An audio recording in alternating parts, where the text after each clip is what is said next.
All right, what is good, ladies and gentlemen, is the Master Reviewer back again with another review, and tonight we are doing a review for Iron Man 2.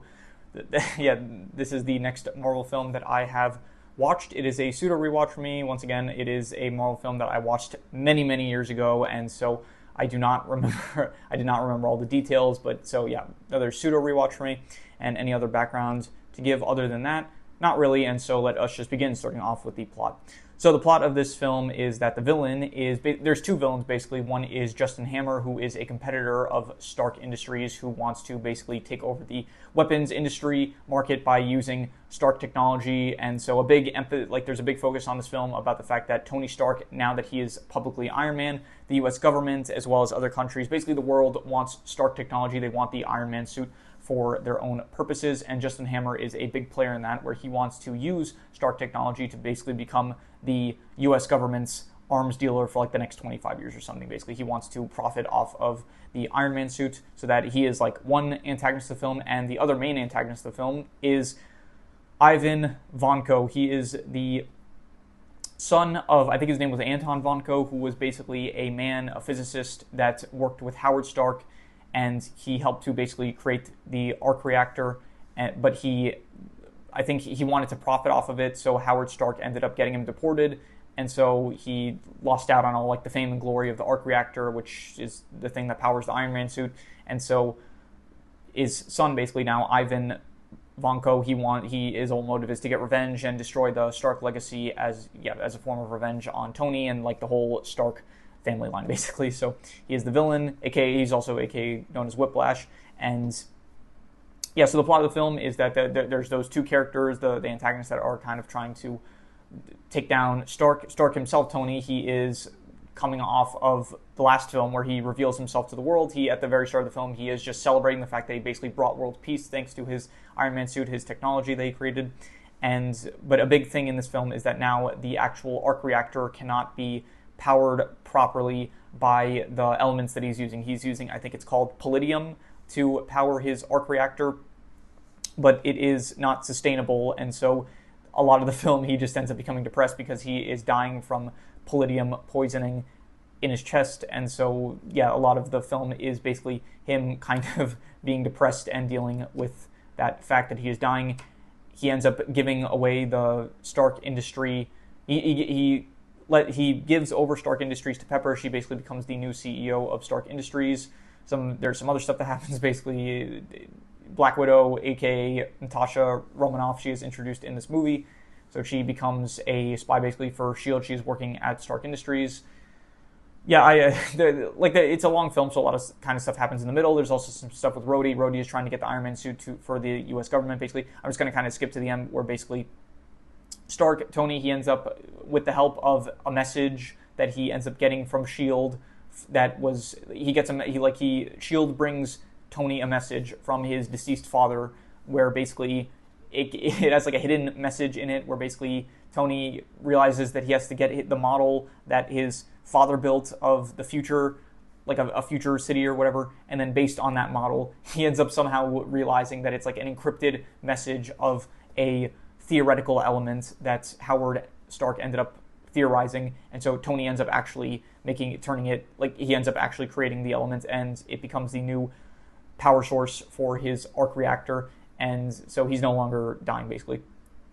And then, yeah, so, by the way, I should have mentioned, I'm kind of like skipping around with it. It's like a long film, so a lot of stuff happens, but I am kind of like jumping around here. So earlier in the film, I'm just going to call him Whiplash. Whiplash, he ends up creating his own like technology based on the arc reactor, and he goes to Monaco, where Tony is in a racing exhibition. It's like a Grand Prix or something like that. So he ends up interrupting it and attacking Tony.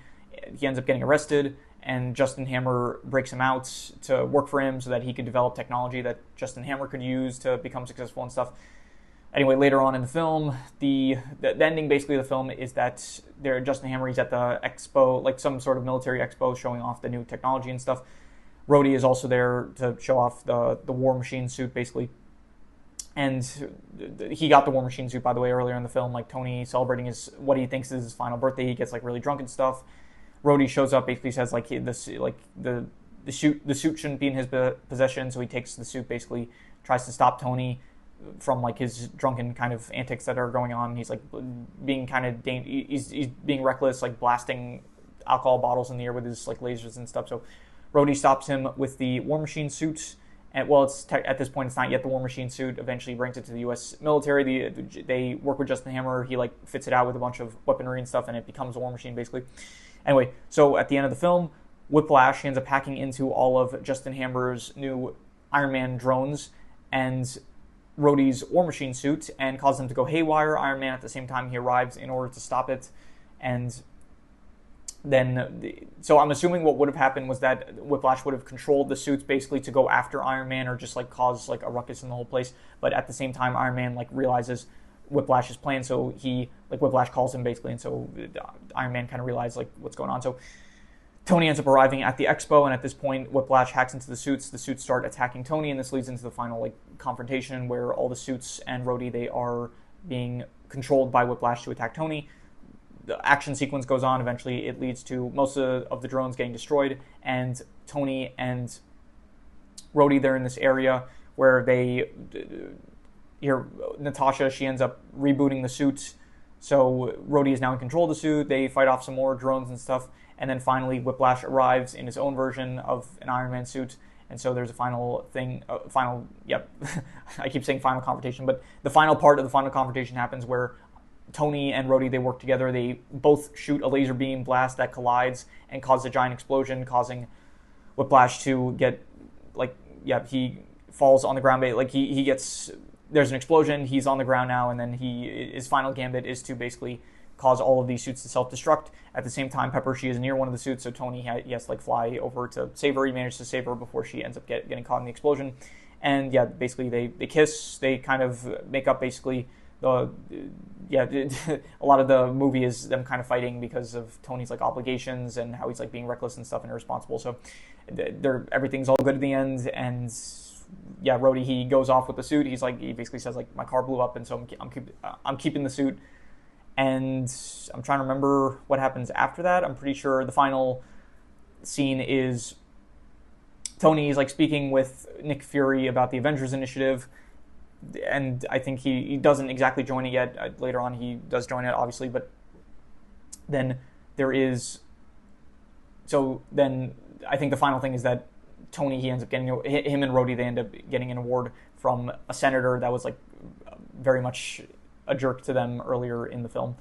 And then there's a post-credit scene with Agent Coulson where he ends up finding the Thor hammer, which is going to lead into the next Marvel film, which is Thor. So overall, the plot of the film, I'm going to give it probably I'll go a 3 to 5. It was not as good as the first film. The first film had a very tight plot about a warmonger that ends up realizing the error of his ways and is trying to repent from it by utilizing the Iron Man suit for justice, basically. This film, it is much more dealing with Tony's the